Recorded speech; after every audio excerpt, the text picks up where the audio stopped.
Hey guys, welcome to BR Unscripted, where we take a deep dive into baseball's latest news and player development. Yep, if you like the video, please subscribe. Also go down, leave a comment, hit that like button, hit that bell notification if you want to see more content from us.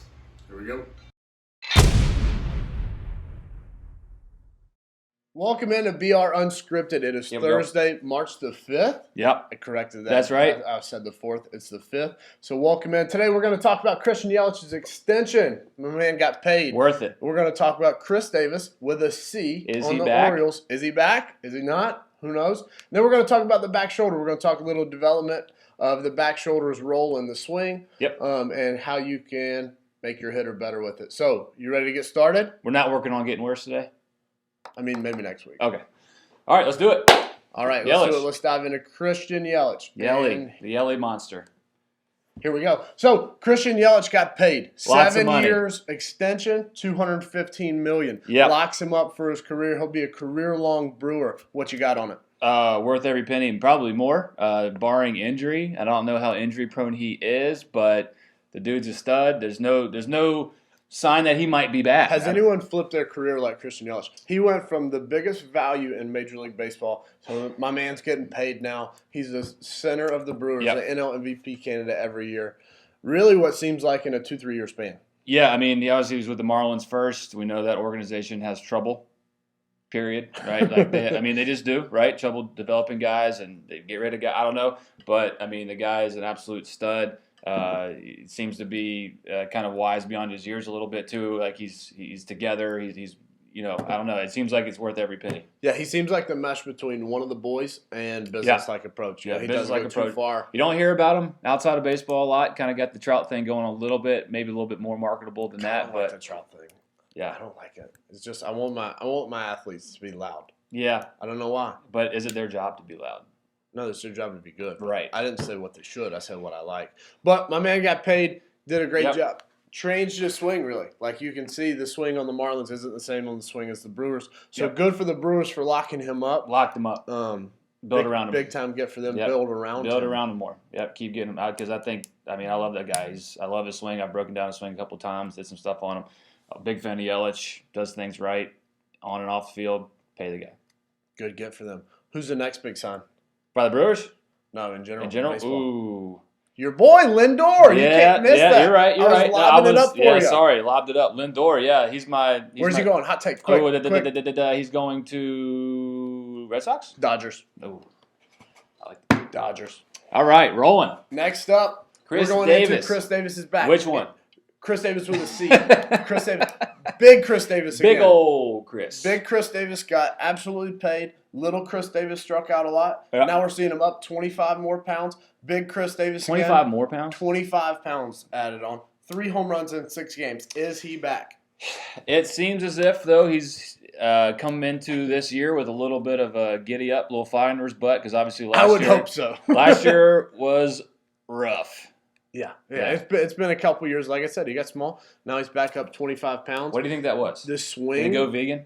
Did he go Cam Newton? No, Cam Newton went vegan and lost all of his ability. That's not true at all. That's not true at all. Anyway. We can't get into this. We only have 2 minutes. We got to stay do it! So, Chris Davis, up 25 pounds. I don't see anything different in the swing. It might be approach-based stuff. Yep. I know he worked with some guys in the offseason to kind of control the way he thought, control his mindset a little bit. I'd be super interested to hear more, and I think if he continues to hit home runs, we will hear more about it. Yep. It's just kind of been lying in the weeds. I think everybody's scared to say he's back. Yeah. Just because of how rough it was last year. Mm-hmm. But if he is, good for the Orioles, good for Chris Davis. Yeah, I think that's as much crap as he got in the last couple of years. Lots of crap. About getting paid like that and then struggling. Good for him. I hope he's back, but I also want to know what the change is. Well, I think that's where we might see a approach versus swing, right? So there are 2 different things. So I think his swings in the past, obviously he's had really good years. Obviously last year might be an anomaly. Gets back to maybe a better approach mentally. Maybe he thinks about more the top half of the ball. Same swing, but top half of the ball. Misses under less, this, that, and the other. I don't know. We'll see. I mean, it's one of those things where maybe it was just the mental approach day in, day out that got him. Yeah, the visual cues, I like that. We've talked about that with a couple of Sometimes your swing is great and your approach is terrible, right? Or vice versa. Sometimes you have a great approach, but your swing can't do things. So, like, it can be one or the other. It can be both, but it was probably just the approach for him. Bingo. All right, last topic here.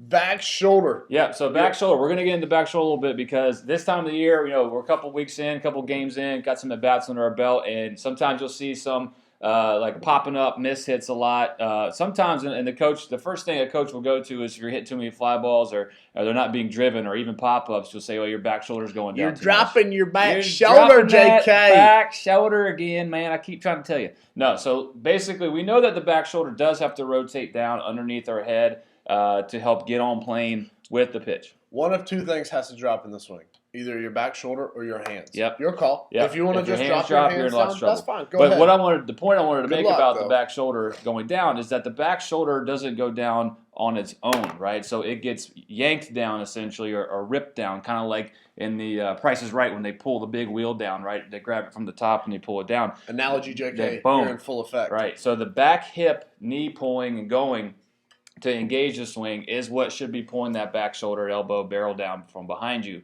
A lot of times when a player might drop the back shoulder initially to try to create lift in their swing, what's going to happen is they're going to get down here, and because they don't have that stretch anymore, there's nothing for that back hip and knee to really pull back up. So then they have to force it back up with their arms and shoulders, and that's never going to work from a bat speed perspective. And then there's going to be a lot of other things that happen, kind of domino effect. So we got Bo here up on the screen. I used him last week. We'll use him again. So this is a game from yesterday, I think, where he just mollywopped this ball. But you're going to see those hips pull out from underneath his head. Head stays in the right spot, right? And then, boom, you're going to see that back elbow and shoulder pull down after you see that back hip start to come into focus in the screen there. He really does a good job of turning in, and then he pulls that back hip and knee back out, and that pulls his barrel from underneath him. And this is a higher pitch, but you can still see he's getting up on plane here, right? And then hits the absolute shit out of the ball.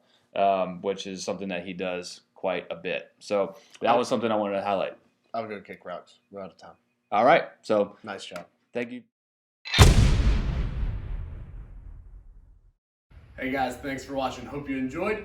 If you have any questions, comments, or future topic ideas, feel free to comment below or shoot us a DM. Yep. And if you like what you saw, please hit that subscribe button. Please go down and hit the like button as well and the notification button to get future content from us. Thanks a lot. See you next time.